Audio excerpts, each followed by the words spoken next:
ಬರ್ರಿ ಬೀಗ್ರ ಊಟ ಮಾಡೋಣ. ಏ ಬಾಳ್ ಮಂದಾಗ್ಲಿ ತಗೋರಿ. ನಿಮ್ಮ ಬಾಯ ಅರಿಕೆಯಿಂದ ಹಂಗ ಆಗ್ಲೇವಾ?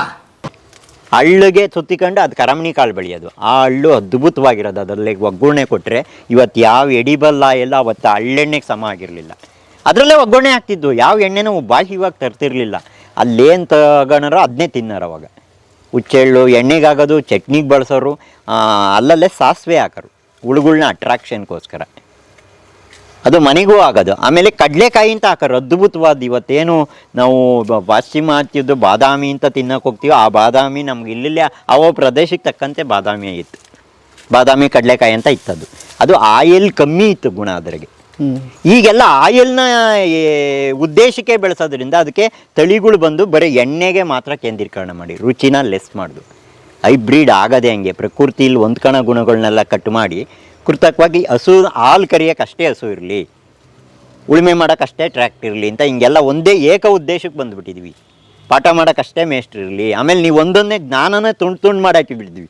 ನಿನ್ನ ಕೈದಷ್ಟೇ ಓದು, ನಿನ್ನ ತಲೆದಷ್ಟೇ ಓದು, ನಿನ್ನ ಲೆಕ್ಕದಷ್ಟೇ ಓದು, ನಿನ್ನ ಸಮಾಜದಷ್ಟೇ ಓದು ಅಂತ ಜ್ಞಾನನೇ ತುಂಡು ಮಾಡಿದ್ವಿ. ಅಖಂಡ ಜ್ಞಾನ ಯಾವನಿಗೂ ಇಲ್ಲ. ಅಖಂಡ ಪರ್ಯಾಯ ಜ್ಞಾನ ಇರಬೇಕು. ಜ್ಞಾನ ಇದೆ, ಪರ್ಯಾಯವಾಗಿ ಜ್ಞಾನ ಇಲ್ಲ ನಮಗೆ.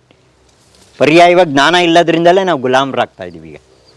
ಇವತ್ತು ಡಾಕ್ಟ್ರೇ ಅವನಿಗೆ ರೋಗ ಬಂದರೆ ಅವ್ನು ಇಂಜೆಕ್ಷನ್ ಕೊಡ್ಕೊಳಕ್ಕಾಗಲ್ಲ. ಇವತ್ತು ಅವ್ನಿಗೆ ಇನ್ನೊಬ್ರು ಕೊಡಲೇಬೇಕು.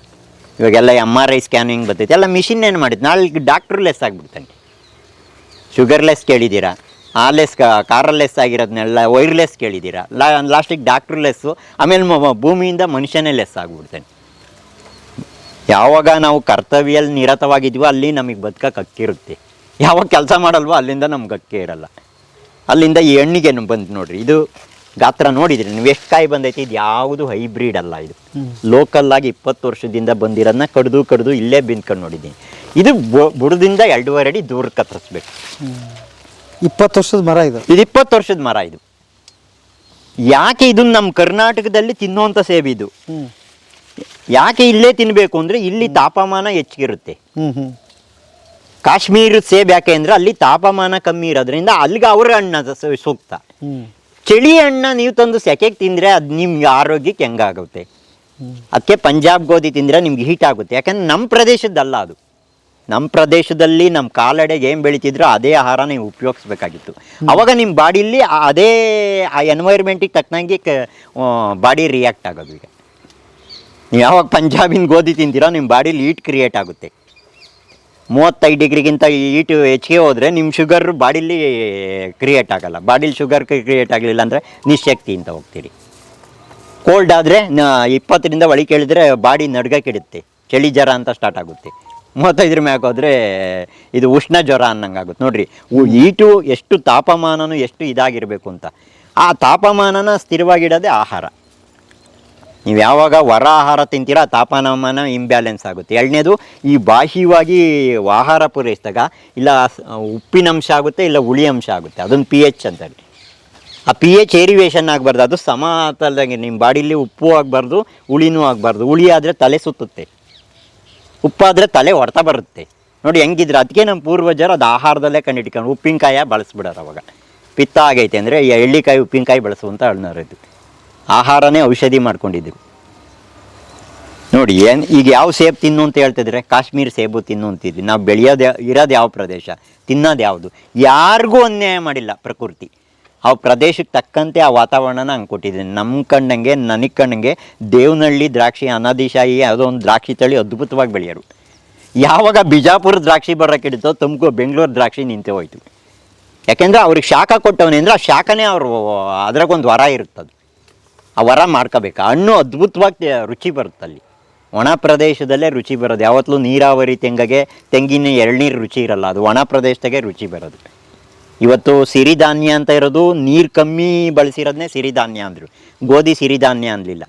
ಪ್ರಪಂಚದಲ್ಲಿ ಗೋಧಿ ಭತ್ತದಿಂದಲೇ ಎಲ್ಲ ಆಹಾರ ಮಾಡೋದು. ಅವು ಯಾಕೆ ಸಿರಿಧಾನ್ಯ ಆಗಲಿಲ್ಲ ನೋಡಿ. ಅಲ್ಲಿಗೆ ಯಾವುದು ಶಾರ್ಟೇಜ್ ಇತ್ತು, ಯಾವುದು ಸಣ್ಣದಿತ್ತು ಅದಕ್ಕೆ ಹಕ್ಕಿರುತ್ತೆ. ಇವತ್ತು ಈ ಸೊಪ್ಪಿನ ಬೀಜ, ಸಣ್ಣದು ಹುಲ್ಲು ಬೀಜ ಎಲ್ಲ ಇರುವೆಗಳು ಉಪಯೋಗಿಸ್ತಾ ಇರ್ತವೆ. ಅವು 24 hours ವರ್ಕ್ ಮಾಡ್ತವೆ. ವರ್ಕ್ ಮಾಡೋಕ್ಕೆ ಏನು ಕಾರಣ? ಆ ತೃಣಧಾನ್ಯನೇ ಕಾರಣ. ಧಾನ್ಯ ಚಿಕ್ಕದಾದಷ್ಟು ಪವರ್ ಶಾನೆ ಇರುತ್ತೆ. ಅದು ಬೆಳೆಯೋದು ಉಳಿಯೋದು ಎಂಥ ಪರಿಸ್ಥಿತಿಯಲ್ಲೂ ಉಳಿಯುತ್ತೆ. ಅದಕ್ಕೆ ಕರ್ನಾಟಕದಾಗ ಯಾವ ನದಿ ಬಳಕೆ ಇರಲಿಲ್ಲ. ಅವ ಪ್ರದೇಶಕ್ಕೆ ತಕ್ಕಂತೆ ಆಹಾರ ಇರೋವು ಅದನ್ನು ನಾವು ಬರ್ತಾ ಏನಾಗುತ್ತೆ, ಅದು ಕಣಗಾಲದಲ್ಲಿ ಆರಿಸ್ಬೇಕಾದ್ರೆ ನಾವು ಕೇಳಿವಿ ಇದು ಯಾಕೆ ಹಿಂಗೆ ಕೇರ್ ಇಡ್ತೀರ ಅಂದರೆ ಇದು ಭಿಕ್ಷುಕರಿಗೆ ಇರಲಿ ಅಂತ ಇಟ್ಕೊಳೋರು ಅದನ್ನ. ಇವೇನು ಸಿರಿಧಾನ್ಯ ಬರೋವೆಲ್ಲ ನವಣೆ ಸಜ್ಜೆ ಪಜ್ಜೆ ಇವನ್ನೆಲ್ಲನ ಯಾರಿಗೆ ಮಡಗ್ತೀರಾ ಅಂತ ನಾವು ಕೇಳಿದಾಗ ಹಿರಿಯರೇ ಭಿಕ್ಷುಕರಿಗೆ ಇರಲಿ ಅಂತ. ಇವತ್ತು ಅವು ಲಕ್ಷಕರ ಧಾನ್ಯ ಆಗಿದ್ದಾವೆ. ಲಕ್ಷಕರ ಧಾನ್ಯ ಭಿಕ್ಷುಕರಿಗಾಗೇ ಇದೆ ಈಗ. ಅದು ನೋಡಿ ಹೆಂಗಿದೆ. ಈ ಹಣ್ಣನ್ನ ನಮ್ಮ ದಿನನಿತ್ಯದಲ್ಲಿ ಹಣ್ಣನ್ನ ಆಹಾರವಾಗಿ ನಾವು ಅರ್ಧ ಹಣ್ಣನ್ನ ಬಳಸಲೇಬೇಕು. ಯಾಕೆ ಹಣ್ಣನ್ನ ಅಂದರೆ ಇದನ್ನು ನೀವು ಬೇಯಿಸಲ್ಲ. ಬೇಯಿಸೋದ್ರೆ ಇದು 40 ಡಿಗ್ರಿಗೆ ಹಣ್ಣಾಗಿರ್ತೈತೆ. ಇದನ್ನು 100 ಡಿಗ್ರಿಗೆ ತಗೊಂಡೋಗಿ ಬೇಯಿಸ್ತೀರ ನೀವು. 40 ಡಿಗ್ರಿ ಭತ್ತ ರಾಗಿ ಪ್ರತಿಯೊಂದು ಧಾನ್ಯನೂ ಪ್ರಕೃತಿ ಬೇಯಿಸುತ್ತೆ. ಇದನ್ನು 100 ಡಿಗ್ರಿಗೆ ತಗೊಂಡೋಗಿ ನೀವು ಬೇಯಿಸಿ ಇದು ಮಾಡ್ಕೊತೀರ. ಅಲ್ಲಿಗೆ ಅದನ್ನು ವಿಷವಾಗಿ ಪರಿವರ್ತಿಸ್ಕೊಂತ. ಇದು ಆಹಾರವಾಗಿ ಬಂದರೆ ಅದನ್ನ ವಿಷವಾಗಿ ಮಾಡ್ಕೊಂಡು ತಿಂತಿದ್ದೀವಿ. ಅದಕ್ಕೆ ಪರ್ಯಾಯ ಮೂಲ ಅಂದರೆ ಹಣ್ಣುಗಳನ್ನ ನಾವು ಬಳಸಬೇಕಾಗಿತ್ತು. ಆ ಪ್ರದೇಶಕ್ಕೆ ತಕ್ಕಂತೆ ಹಣ್ಣುಗಳು ಇರಬೇಕಾಯ್ತು. ಏನು ನರ್ಸರಿ ಮಾಫಿಯಾ ಬಂದು ಕಿವಿ ಫ್ರೂಟು ಡ್ರ್ಯಾಗನ್ ಫ್ರೂಟು ಅವು ಯಾವೂ ನಮ್ಮ ಹಣ್ಣಲ್ಲ. ಅವನ್ನೆಲ್ಲ ಅವು ಬಣ್ಣ ಇಲ್ಲ ರುಚಿ ಇಲ್ಲ, ಅವನ್ನೇ ತಂದು ನಮ್ಗೆ ಇರ್ತಾವೆ. ಎಲ್ಲರೂ ತಿನ್ನೋ ಹುಣಸೆಹಣ್ಣೆ ಲಾಭದಾಗಿಲ್ಲ ಇವತ್ತು.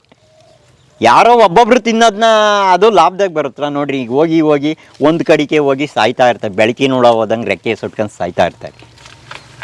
ಆ ಥರ ಹೋಗ್ಬಾರ್ದು ಅಂದರೆ ಆ ಪ್ರದೇಶದ ಹಣ್ಣು ಹಾಕಿ ಆ ಪ್ರದೇಶದಾಗ ಎಷ್ಟೈತೆ ಅಷ್ಟನ್ನೇ ಬಳಸಬೇಕು. ಇವೆಲ್ಲರ ಮಧ್ಯೆ ನೀವು ಬಾಳೆ ಬೇಡ ಅಂತಂದರೆ ನೀವು ಕಬ್ಬಿಗೆ ಹೋಗ್ಬೇಕು. ಕಬ್ಬಿನ ಪ್ರದೇಶದಲ್ಲಿ ಕಬ್ಬಿಗೆ ಹೋಗ್ಬೇಕು.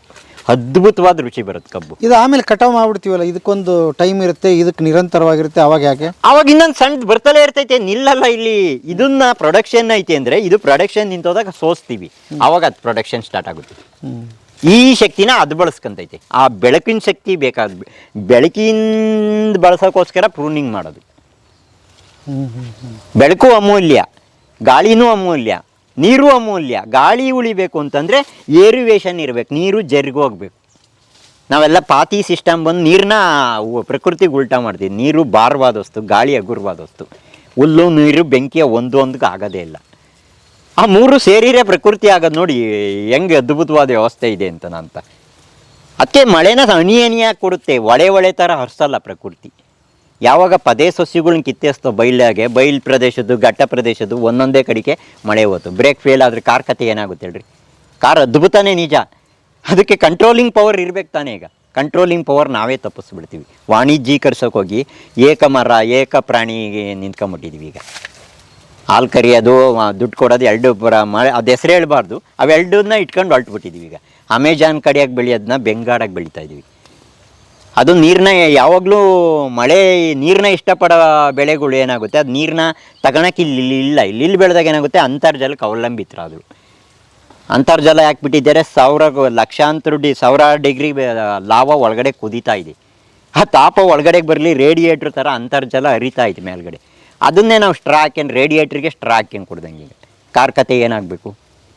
ಅದಕ್ಕೆ ನಿಮ್ಗೆ ಆನೆ ಬರೋದು ಹುಲಿ ಬರೋದು ಊರಿಗೆ ಗೊತ್ತಾಗುತ್ತೆ. ಒಂಥರ ಕೆಂಪು ಥರ ಇರುವೆ ಬತ್ತಾಯ್ತು. ಈಗ ಅದು ಭೂಮಿ ಒಳಗೆ ಇರಬೇಕಾದ್ದು ಅದು ಹೊರಗಡೆ ಬತ್ತಾಯ್ತು. ಈಗ ಅದೆಲ್ಲೋದ್ರೂ ಕಚ್ಚಿಬಿಡುತ್ತೆ. ಮನುಷ್ಯನ ಸುಮ್ಮನೆ ಇಕ್ಕಿದ್ರೆ ಕಚ್ಚಾಗುತ್ತೆ. ಫುಲ್ಲೆಲ್ಲ ನಾವು ಔಷಧಿ ಸವರ್ಕೊಂಡು ಓಡಾಡಬೇಕಾಗುತ್ತೆ. ಯಾಕೆ ಸ್ಥಾನ ಪಲ್ಲಾಟ ಆಗ್ತವೆ ಇವತ್ತೆಲ್ಲ, ಇದಕ್ಕೆ ಸ್ಥಾನ ಪಲ್ಲಾಟ. ಆ ಜಾಗದಾಗ ಇರೋಕ್ಕಾಗ್ತಾ ಇಲ್ಲ. ಅರಣ್ಯನೆಲ್ಲ ಬೆಳೆ ಮಾಡ್ಕೊಂಡ್ಬಿಟ್ರು. ಕಾಯತ್ ತಪ್ಪುತ್ತೆ ಅಂತ ನೀಲಗಿರಿ ಅಕೇಶಿಯಾಕೆ ಹೋಗ್ಬಿಟ್ರು. ಕಾಡು ಪ್ರಾಣಿಗೆ ಆಹಾರ ಇಲ್ದಂಗೆ ಅದು. 2 ತಿಂಗಳಿಗೆ ಎಲ್ಲವಕ್ಕೂ ಪ್ರಕೃತಿ ದತ್ತವಾದ ಆಹಾರ ಇದ್ದೇ ಇರ್ತೈತಿ. ಹತ್ತಿ ಹಣ್ಣು, ಗೋಣಿ ಹಣ್ಣು, ಆಲದ ಹಣ್ಣು, ಬೇರೆ ಹಣ್ಣುಗಳೆಲ್ಲ ನಮ್ಗೆ ಹೆಂಗೆ ಮನುಷ್ಯನಿಗೆ 2 ತಿಂಗಳು ಹಣ್ಣು ಇತ್ತನೋ ಪ್ರಾಣಿಗಳ್ಗೆ ಇಕ್ಕಿದ್ದಾನೆ. ಅವನ್ನ ಯಾವಾಗ ಕಿತ್ತಿದ್ದೆವು ಅವನ್ನ ನಮ್ಮ ಆಹಾರಕ್ಕೆ ಬಂದವು. ಅವು ನಮ್ಮ ಆಹಾರಕ್ಕೆ ಬರ್ತವೆ ಅಂತ ನಾವು ತಾಲಿಬಾನ್ಗಳ ಥರ ಶಸ್ತ್ರಾಸ್ತ್ರ ಇಟ್ಕೊಂಡು ನಾವು ಕಾಯ್ಬೇಕಾಗಿದೆ ಇವತ್ತು. ನಮ್ಗೆ ಅವ್ರಿಗೂ ಏನೂ ವ್ಯತ್ಯಾಸ ಇಲ್ಲ. ಈಗ ನಮ್ಮನ್ನು ತಿನ್ನೋ ಅವರು ಮನುಷ್ಯನ್ನೇ ಹೊಡಿತಾರೆ, ನಾವು ನಮ್ಮನ್ನು ತಿನ್ನಕ್ಕೆ ಬರೋರು ನಿಧಾನಕ್ಕೆ ಒಂದೊಂದು ಮೆಟ್ಲು ಹೋಯ್ತಾ ಇದ್ವಿ. ವಾಣಿಜ್ಯೀಕರಿಸಬಾರ್ದು. ಇಲ್ಲಿ 10 ಭಾಗ ಹಣ್ಣು ಕೆಳಗೆ ಬೀಳಬೇಕು. ನೀವು 90 ಭಾಗ ತಗೋಬೇಕೀಗ. ನೀವು ಬ್ಯಾಂಕಾಗೆ ಎಲ್ಲ ಫುಲ್ ಎಲ್ಲ ವಿತ್ಡ್ರಾ ಮಾಡ್ಕೊಂಡ್ರೆ ಏನಾಗುತ್ತೆ, ಅಕೌಂಟ್ ಕ್ಲೋಸ್ ಆಗಿಬಿಡುತ್ತೆ. ಅಲ್ಲ ಅಕೌಂಟ್ಗೆ ಅಂತ ಬಿಡಲೇಬೇಕು. ಈ ನಿಯಮ ಬಿಡ್ಬೇಕು. ಗಂಡು ಹೆಣ್ಣು ಇರಬೇಕು. ಆಮೇಲೆ 10 ಅಡಿಗೆ ಈ ಬೇರಿನ ದೂರಕ್ಕೆ ಆ ವಿರುದ್ಧವಾದ ದಿಕ್ಕಿಗೆ ನೀವು ಡ್ರೈನೇಜ್ ಮಾಡಬೇಕು. ಚಿಕ್ಕ ಡ್ರೈನೇಜು ಅಂತ ಇದೆ. ಆಮ್ಲದ ತಂದೆ, ಸಾರಜನಕ ಅಂತ ಇದೆ. ಅವನು ಸಾರಗಳು ತಂದೆ. ಆ 3 ತಂದೆಗಳು ಮೇಲಿದೆ ವಾತಾವರಣದಾಗೆ. ಭೂಮಿ ತಾಯಿ, ಗೋತಾಯಿ. ನೋಡಿ ಇವರಿಬ್ಬರು ತಾಯಿದೀರು ಕೆಳಗಡೆಗಿದ್ದಾರೆ. ಈ ತಾಯಿ ಇಲ್ದಲೆ ಇದಾಗಲ್ಲ. ಈಗ ಈ ತಾಯಿ ಲೆಸ್ ಮಾಡಿ ಎಲ್ಲ ಲೆಸ್ ಮಾಡೋಕ್ಕೆ ಹೋಗಿದ್ದಾರೆ. ಅದೇ ಕೃತಕವಾಗಿ ಮಾಡಿದಾಗ ತಿರ್ಗಾ ಸಮಸ್ಯೆಗೆ ಸಿಕ್ಕಾಕ್ಕೊಂತಾರಲ್ಲ ಅಂತ. ಹಸುವಿಲ್ದಂಗೆ ಮಾಡೋಕ್ಕೋಗಿ ರೋಗ ಬರ್ಸ್ಕೊಳೋದು, ರೋಗ ಇಲ್ದಂಗೆ ಮಾಡಕ್ಕೆ ಹೋಗಿ. ಅದಕ್ಕೆ ಈ ಮನೋರಂಜನೆ ಕ್ರಿಯೇಟ್ ಆಗ್ತಿದ್ದು ಜಾನಪದ ಅಂತ ಪುಕ್ಸಟ್ಟೆ ಬರ್ತಾಯಿತ್ತು. ಇವತ್ತು ಮನೋರಂಜನೆಗೆ ಸೆಕೆಂಡು ಹಣ ಹಾಕ್ತಾಯಿದ್ದೀವಿ. ಪ್ರತಿ ಮನೆಯೂ ಪ್ರತಿ ಸೆಕೆಂಡು ದುಡ್ಡು ಹಾಕ್ತಾಯಿದ್ದೀವಿ. ಹೇಳ್ಬೇಕು ಅಂದರೆ ನಮ್ಮೂರಿಗೆ 20 ಲಕ್ಷ 30 ಲಕ್ಷ ಒಂದೊಂದು ತಿಂಗಳಿಗೆ ನಾವು ವಂತಿಕೆ ಹೋಗ್ತಾಯಿತ್ತು. ಈಗ ನಾವು ಸಿನಿಮಾ ಕ್ಷೇತ್ರದಾಗ ಇದ್ರಿಂದ ನಮಗೆ ಗೊತ್ತು ಮನೋರಂಜನೆಗೆ ಜನ ಎಷ್ಟು ಖರ್ಚು ಮಾಡೋರು ಅಂತ. 15 ದಿನಕ್ಕೋ ತಿಂಗಳಿಗೆ 3 ರೂಪಾಯಿ ಕೊಟ್ಟು ಒಂದು ಸಿನಿಮಾ ನೋಡೋರ, ಅದನ್ನೇ ರಿನ್ಯೂವಲ್ ಮಾಡ್ಕೊಳಾರೆ ಎಂಟರ್ಟೈನ್ಮೆಂಟ್. ಈಗ ಯೂಸ್ ಆ್ಯಂಡ್ ಥ್ರೋ ಅದು ನೋಡದೆ ಬಿಸಾಕ್ತೆ. ಇವತ್ತೆಲ್ಲ ನೋಡಿ, ಇವತ್ತು ನಿಮ್ಮದೆಲ್ಲ ಎಷ್ಟು ಓಡ್ಬೋದು, ನಾನದ್ದೆಲ್ಲ ಓಡೋದೆಲ್ಲ ನಾವು 3 ಲಕ್ಷ 4 ಲಕ್ಷ ವೇಸ್ಟಾಗಿ ಓಡೋ ಬುತ್ತಿ ಎಲ್ಲ ಅಳಸೋಗೋ ಬುತ್ತಿ ಎಷ್ಟು ಓಡ್ತೈತೆ ಗೊತ್ತಾ? 10 ಲಕ್ಷ ಕೋಟಿ ಒಳಗಿದೆ ಈಗ ಎಲ್ಲ. ನಾನು ಓನರ್ ಆಗೋದೇ ಹೇಳಿರಿ, ನಾನು ಡ್ರೈವರ್ ಅನ್ನೋದು ಆಡ್ಗೋಯ್ತಾರಲ್ಲ ಅಂತ. ಓನರ್ ಆಗ್ರಪ್ಪ ಅಂತ ನಾನು ಹೇಳಿ 10 ಕೋಟಿಗೆ ಓಡ್ತಾಯ್ತು. ಇವತ್ತು ಓನರ್ ಆಗೋದು ಬರೀ 3 ಲಕ್ಷಕ್ಕೆ ಓಡ್ತಾಯ್ತು. ಈಗ ಸತ್ಯ ಎಲ್ಲ ಐತೆ ಅಲ್ಲಿಗೆ. ಜನ ಯಾವುದನ್ನು ಆಯ್ಕೆ ಮಾಡ್ಕೊತಾರೆ ಅಂತ ನಿಮ್ಗೆ ಗೊತ್ತಾಯ್ತ. ಭಾಳ ಅದ್ಭುತವಾದ ಕಾಲ. ರಾಕ್ಷಸರು ಸಿಗುತ್ತೆ, ದೇವತೆಗೆ ಸಿಗುತ್ತೆ. ಆಗೋದು ಅವ್ರ ಕೈಲಿ ಇರುತ್ತೆ. ಕಾಲನೇ ನಿಜವಾದ ಬಂಡವಾಳ. ದುಡ್ಡೆಲ್ಲ ಬಂಡವಾಳ, ಕಾಲನೇ ಬಂಡವಾಳ. ಕಾಲದಲ್ಲಿ ಏನು ಬೇಕಾದ್ರೂ ಆಗ್ಬೋದು, ಕಾಲದಲ್ಲಿ ಏನು ಆಗ್ದಂಗೆ ಬೇಕಾದ್ರೂ ಆಗ್ಬೋದು. ಅವನ ಜೀವನನ ಉತ್ಕೃಷ್ಟವಾದ ಅವನ ಬಾಲ್ಯನ ಸದುಪಯೋಗ ಪಡಿಸ್ಕೊಂಡು ವಿದ್ಯಾಭ್ಯಾಸ ಮಾಡಿದರೆ ಉತ್ಕೃಷ್ಟವಾದ ವಿದ್ಯಾಭ್ಯಾಸ ಪಡೆದು ಉತ್ಕೃಷ್ಟವಾದ ನೌಕರಿಗೆ ಹೋಗ್ತಾನೆ. ಉತ್ಕೃಷ್ಟವಾದ ನೌಕರಿಯಿಂದ ಉತ್ಕೃಷ್ಟವಾದ ಜೀವನ ಕಂಡ್ಕೊತಾನೆ. ಬಾಲ್ಯನೇ ಅಡ್ಡದಾರಿಲಿ ಹೋಗಿದರೆ ಅವನು ಭವಿಷ್ಯ ಹೆಂಗಾಗುತ್ತೆ? ಯಾರನ್ನೂ ಎತ್ತಕ್ಕಾಗಲ್ಲ, ಯಾರನ್ನೂ ತುಳಿಯೋಕ್ಕಲ್ಲ. ನೀವು ಆಂತರಿಕವಾಗಿ ಶೋಷಣೆ ಬಂದರೆ ನಿಮ್ಮನ್ನು ಯಾರೂ ಕಾಪಾಡೋಕ್ಕಲ್ಲ. ಬಾಹ್ಯ ಶೋಷಣೆ ಬಂದರೆ ಅದಕ್ಕೆ ಶಾಶ್ವತವಾಗಿರಲ್ಲ. ಈಗ ಗಾಂಧೀಜಿನೂ ತುಳಿದ್ರು, ಅಂಬೇಡ್ಕರ್ನೂ ತುಳಿದಿದ್ರು, ಕನಕದಾಸರನ್ನು ತುಳಿದಿದ್ರು, ಬಸವಣ್ಣವ್ರನ್ನೂ ತುಳಿದಿದ್ರು. ಹೊರಗಿಂದ ಶೋಷಣೆ ಅವ್ರನ್ನ ಶಾನೆ ದಿನ ತುಳಿಯೋಕ್ಕಾಗಲಿಲ್ಲ. ಅದು ಅವ್ರ ಆಂತರಿಕವಾಗಿ ಅಭಿವೃದ್ಧಿ ಆಗಬೇಕು, ಸಮಾಜ ಸೇವೆ ಅನ್ನೋದನ್ನ ಯಾವನ್ನೂ ತುಳಿಯೋಕ್ಕಾಗಲಿಲ್ಲ. ಅದಕ್ಕೆ ಈಗೆಲ್ಲ ನಕಲಿಗೆ ಬಂದುಬಿಟ್ಟಿದ್ವಿ. ಭಾವಚಿತ್ರಗಳ್ನ, ಇತಿಹಾಸದ ಹೀರೋಗಳ್ನ ಮಾತ್ರ ಇಟ್ಕೊತಾ ಇದ್ದೀವಿ. ಈಗ ವರ್ತಮಾನದ ಹೀರೋ ಇಲ್ಲವೇ ಇಲ್ಲ. ಇದ್ದಿದ್ರೆ ಅವ್ರನ್ನೇ ಕುಂಡ್ರಿಸ್ಕೊಳಲ್ಲ. ಇವಾಗಿ ಫೋಟೋ ಯಾಕೆ ಇಟ್ಕೊಂಡಿದ್ವಿ, ನಾವಿಲ್ಲ ಅಂತ ಈಗ ಯಾರು ಈಗ ಎಲ್ಲಿಗೆ ಬಂದಿದೆ ನೋಡಿ ಸಮಾಜ ಹೇಳೋದು. ಚೈತನ್ಯ ಈಗಿಲ್ಲ, ಎಲ್ಲ ಜಡದ ಕಡೆಗೆ ಓಡ್ತಾಯಿತ್ತು ಈಗೆಲ್ಲ. ಇದು ಬೇಕಾಗಿಲ್ಲ. ಆಹಾರ ಹಣ್ಣಿನಾಗ ತಿನ್ನಬೇಕಾಯ್ತು. ವಿಟಮಿನ್ ಬರೋದೇ ಹಣ್ಣುಗಳಿಂದ. ನಿಮಗೆ ಆಹಾರ ಇವತ್ತೇನು ತಿಂತಿದ್ವಿ NPK, ಜಸ್ಟ್ ಮೂವಿಂಗಿಗೆ ಅಷ್ಟೇ. ಪೆಟ್ರೋಲ್ ಡೀಸೆಲ್ ಥರ ಈ ವೆಹಿಕಲ್ಗಳಿಗೇನು ಮೂವಿಂಗ್ ಇಂಧನ ಹಾಕ್ತಾಯಿದ್ವಿ. ಅದು ಬೆಳಿಬೇಕು ಅಂತ ಯಂತ್ರೋಪಕರಣನ ಬಿಡಿ ಭಾಗ ತೆಗೆದೇಸಿದ್ದೀರಾ, ಸೌದೋದ್ರೆ ಹಾಕ್ತೀರಾ. ಮನುಷ್ಯನ ಬಿಡಿ ಭಾಗ ತೆಗೆದೇಸಕ್ಕಾಗಲ್ಲ. ಅದು ಅಲ್ಲೇ ಕ್ರಿಯೇಟ್ ಆಗಬೇಕು ಅಂದರೆ ಅದರ ಪ್ರಕೃತಿ ಮೂಲದ ಆಹಾರ ಬಳಸಬೇಕು. ವಿಟಮಿನ್ ಬರೋದೇ ಹಣ್ಣುಗಳಿಂದ. ಇದಕ್ಕೆ ಸಕ್ಕರೆ ಏರುಪೇರಾಗಲ್ಲ, ಬಣ್ಣ ಏರುಪೇರಾಗಲ್ಲ. ಯಾಕೆ ಇದು ಪ್ರಕೃತಿ ದತ್ತವಾಗಿರೋದ್ರಿಂದ ನಿಮ್ಮ ಬಾಡಿಲೂ ಏರಿವೇಷನ್ ಬರಲ್ಲ.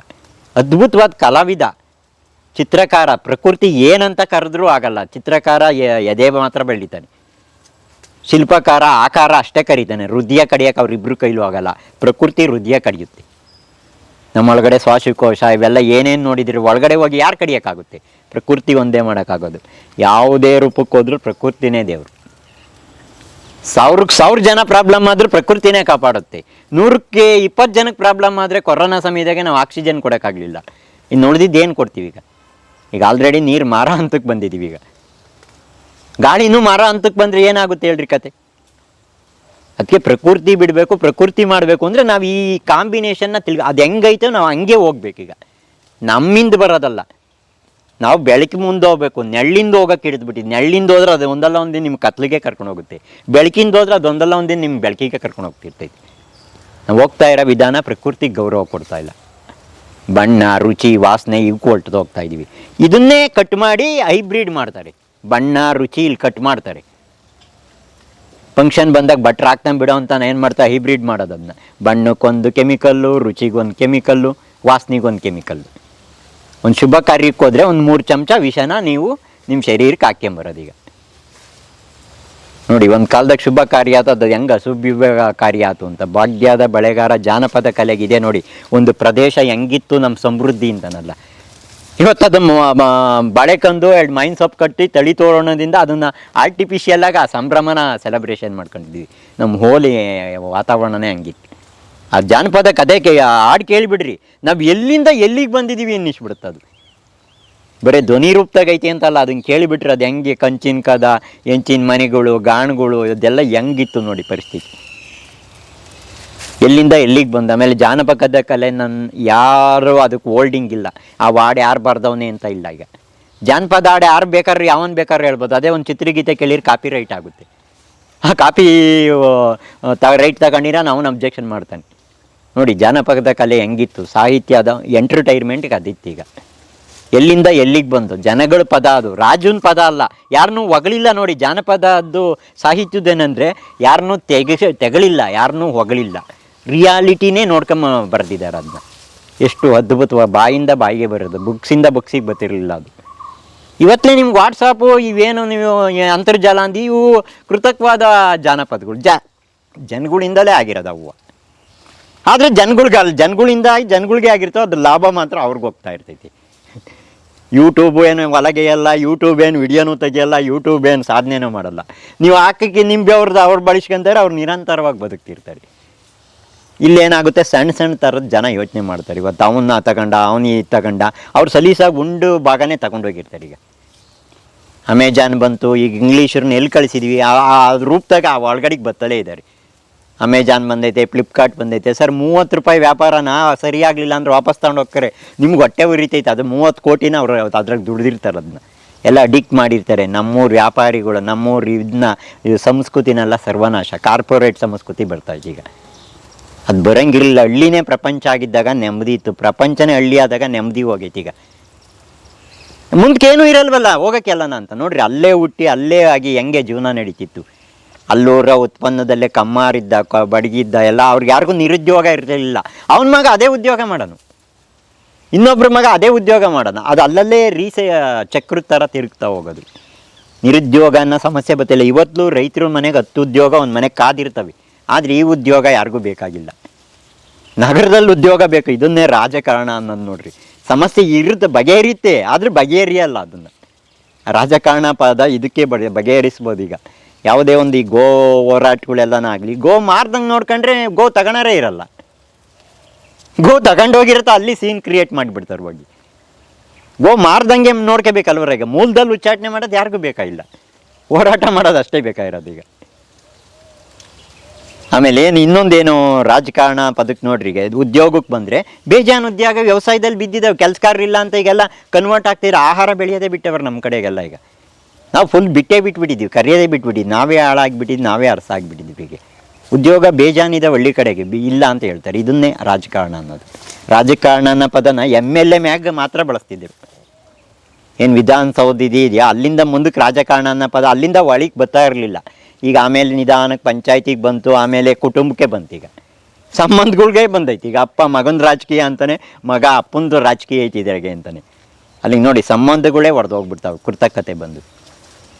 ಅದೆಲ್ಲ ಬರಬಾರ್ದು ಅಂದ್ರೆ ಪ್ರಕೃತಿ ಮೂಲದಿಂದಲೇ ಆಹಾರ ಕ್ರಿಯೇಟ್ ಮಾಡೋದು. ಆ ಭಾಗದಲ್ಲೇ ಆ ಆಹಾರ ಕ್ರಿಯೇಟ್ ಆಗ್ಬೇಕು.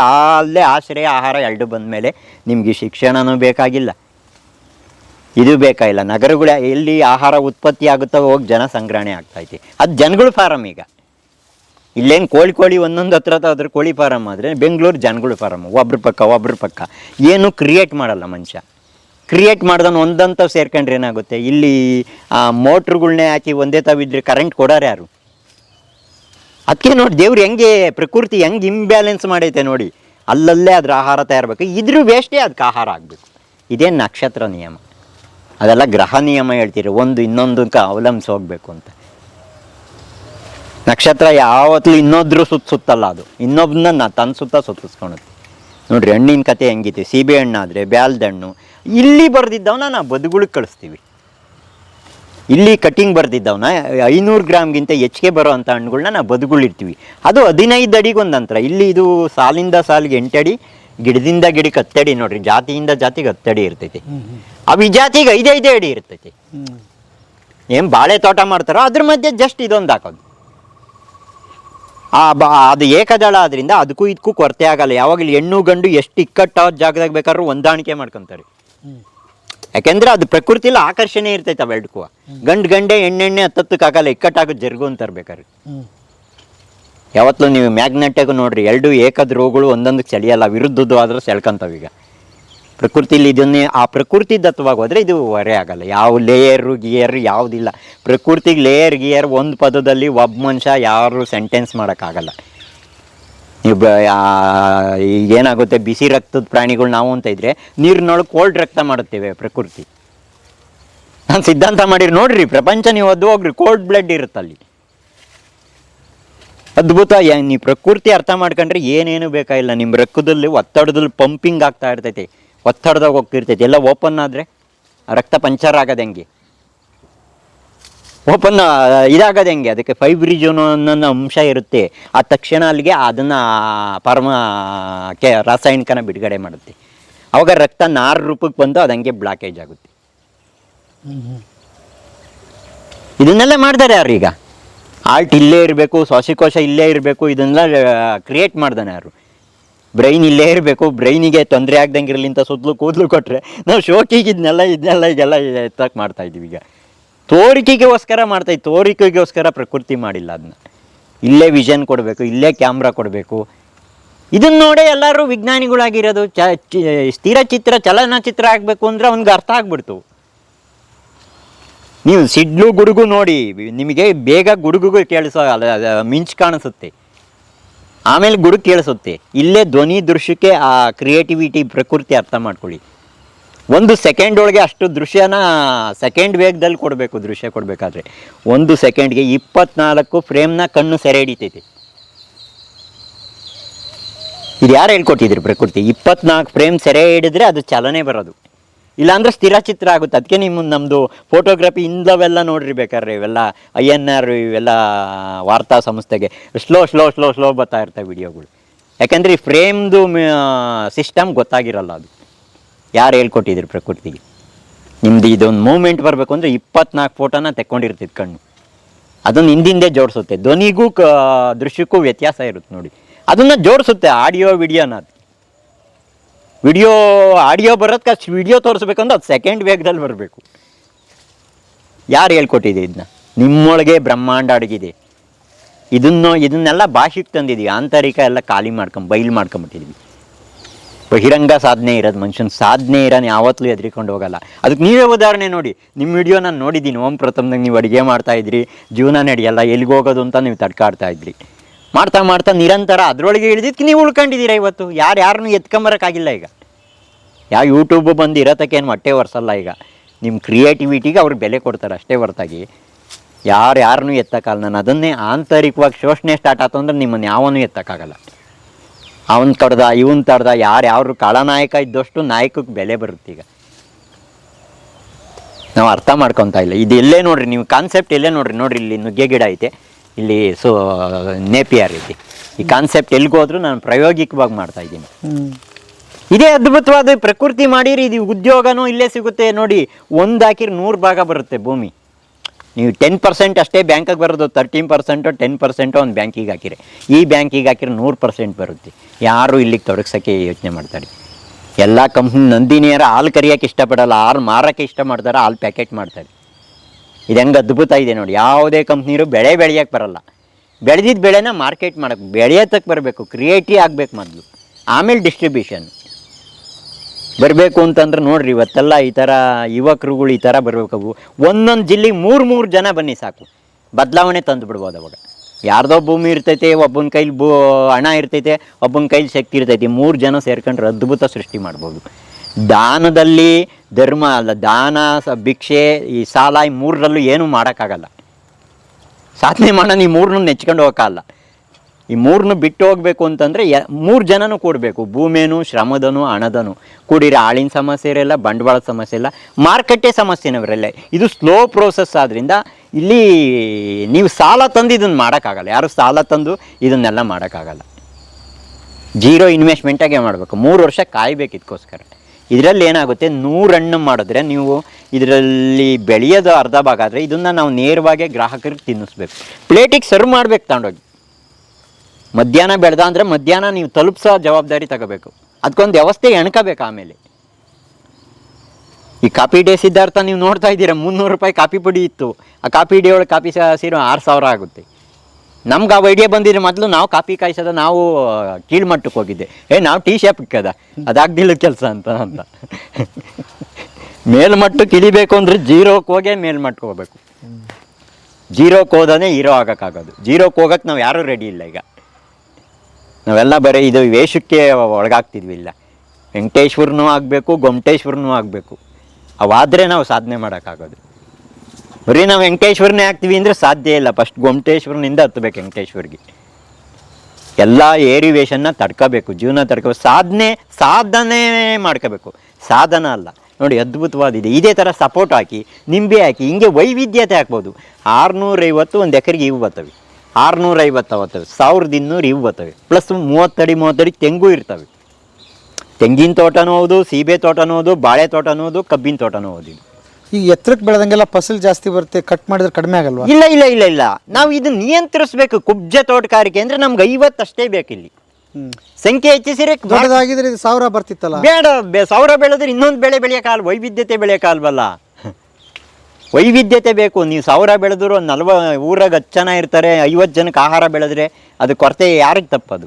ಪ್ರವಾಹ ಸೃಷ್ಟಿಸಬಾರ್ದು. ಪ್ರವಾಹ ಆದರೆ ಯಾರಿಗೂ ಪ್ರಯೋಜನ ಇಲ್ಲ. ಅದರಿಂದ ಡ್ಯಾಮ್ ತಡಿಯೋಕೆ ಬಿಟ್ಟಿರೋ ಡ್ಯಾಮ್ನು ಕಿತ್ತು ಬಿಡಿ. ಅದಕ್ಕೆ ರೈತರು ಎಸಿತಾ ಇರೋದು. ಈಗ ನಾಟಿ ಕೋಳಿ ಯಾರು ಇದಕ್ಕೆ ಎಸ್ತಿಲ್ಲ, ರೋಡ್ಗೆ ಫಾರಮ್ ಕೋಳಿ ಎಸ್ತಿದ್ದಾರೆ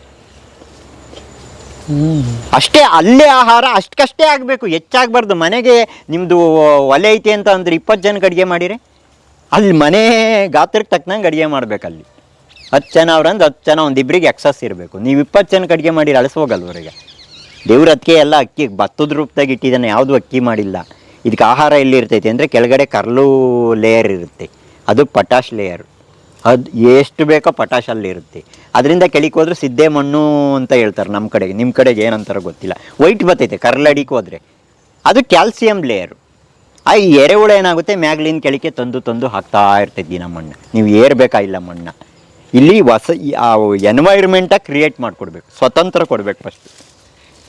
ಅದು ಗೆದ್ದಲುಳ 2 ಮಣ್ಣು ಥರ ಜೀವಿ. ಗೆದ್ದಲುದ್ದು ಏನು ಕೆಲಸ ಅಂದರೆ, ಈ ಬಾಡಿಲೆಲ್ಲ ಸೆಲ್ಯುಲಾಸನ್ನು ಕೆಮಿಕಲ್ಲಿಂದ ಆಗಿರುತ್ತೆ. ಪ್ರಕೃತಿ ಎಷ್ಟು ಸ್ವಾಭಿಮಾನವಾಗಿ ಥಿಂಕ್ ಮಾಡುತ್ತೆ ನೋಡಿ. ಈ ಸೆಲ್ಯುಲಾಸು ಆನೆ ತಿಂದರೂ ಇದು ಆನೆ ಒಳಗೂ ಅದು ಮ್ಯೂಟ್ ಆಗಲ್ಲ.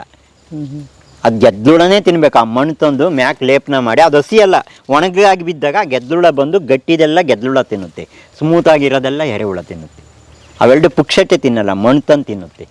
ಅದಕ್ಕೆ 50 ಅಡಿಗೊಂದು 100 ಅಡಿಗೊಂದು ಹುತ್ತಗಳು ಇರ್ತವೆ. ಹುತ್ತಗಳಿಗೆ 2 ಬಗೆ ಇರ್ತವೆ, ಒಂದು ಓಪನ್ ಇರೋದಿರ್ತೈತೆ, ಒಂದು ಸೀಲ್ ಇರುತ್ತೆ. ಓಪನ್ ಇರೋದು ಯಾಕೆ ಇರ್ತೈತೆ, ವ್ಯವಸ್ಥೆ ಇಲ್ದಿದ್ದಾಗ ಅವು ಸ್ವಲ್ಪ ಕಾಲಕ್ಕೆ ಮಾತ್ರ ಬಿಟ್ಬಿಟ್ಟು ಆ ಹುತ್ತ ಬಿಟ್ಟು ಹೋಗುತ್ತೆ, ಅಲ್ಲಿ ಶಾಶ್ವತವಾಗಿರಲ್ಲ. ಶಾಶ್ವತವಾಗಿದ್ದರೆ ಸೀಲ್ಡ್ ಹುತ್ತ ಬರ್ತವೆ. ಇದನ್ನೆಲ್ಲ ತಿಂದು ಇಲ್ಲಿ ಮಣ್ಣು ತಂದು ಹಾಕಿ ಎಲ್ಲೇನ ಪರಿಯೋಗ ಆಹಾರ ತಗೊಂಡೋಗಿ ಅಲ್ಲಿ ಕುಟುಂಬ ಬೆಳೆಸ್ಕೊತವೆ.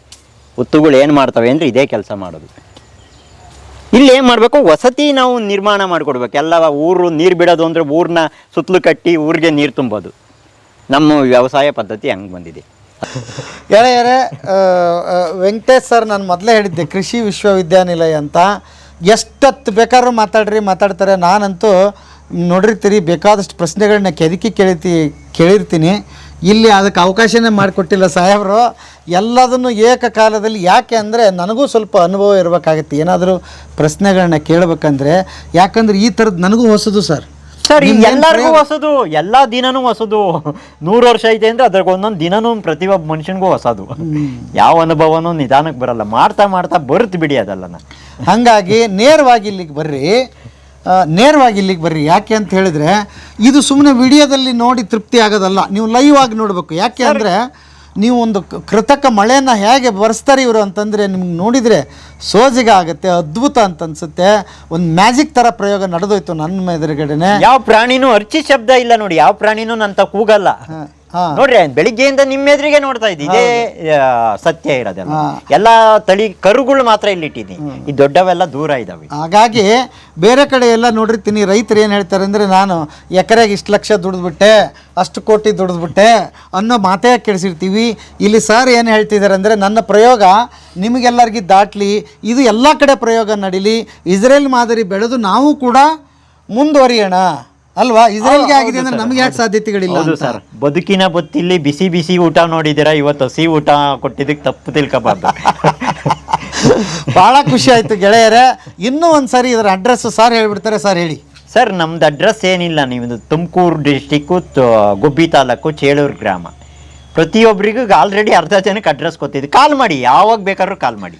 ಬೇರೆ ಜನ ಮಧ್ಯಾಹ್ನ ರಾತ್ರಿ ಅಂತಾರೆ, 24 ಗಂಟೆ ಯಾವಾಗ ಬೇಕಾದ್ರೂ ಕಾಲ್ ನೋಡಿ. ಅವ್ರಿಗೆ ಯಾವುದು ಫೋನ್ ನಂಬರ್ ರೆಡಿ ಇದೆ, ತಗೊಳ್ಳಿ. ಬಟ್ ಬಂದು ಹೋಗ್ರಿ ಗೆಳೆಯರೆ. ಯಾಕೆ ಅಂದರೆ, ಎಲ್ಲೋ ಪ್ರಯೋಗ ನೋಡಿದರೆ ನೀವು ಬಂದರೆ ಅವ್ರಿಗೆ ಒಂದಿಷ್ಟು ಆತ್ಮವಿಶ್ವಾಸ, ಪ್ರೀತಿ ಬೆಳೆಯುತ್ತೆ ಅಲ್ವಾ. ಒಡನಾಟ ಬೇರೆ ಸರ್. ಸರ್ ಅದೇ ಇರೋದು. ನಮಗೆ ಬೇಜಾರಾದಾಗ ಒಬ್ಬ ಜನ ಬಂದ್ರೆ ಅದೇ ನಮ್ಗೆ ಎಂಟರ್ಟೈನ್ಮೆಂಟ್. ನಾವೆಲ್ಲೂ ಹೋಗಲ್ಲ, ನೀವು ಬಂದಿರ್ತೀರಲ್ಲ ಅದೇ ಪುಣ್ಯ ನಮಗೆ. 5 ಎಕರೆಗೆ ಒಬ್ಬರೇ ನೀವು ನೋಡಿ ಕಾರಣಗಳನ್ನ ಹೇಳ್ತಾ ಇರ್ತೀರಿ.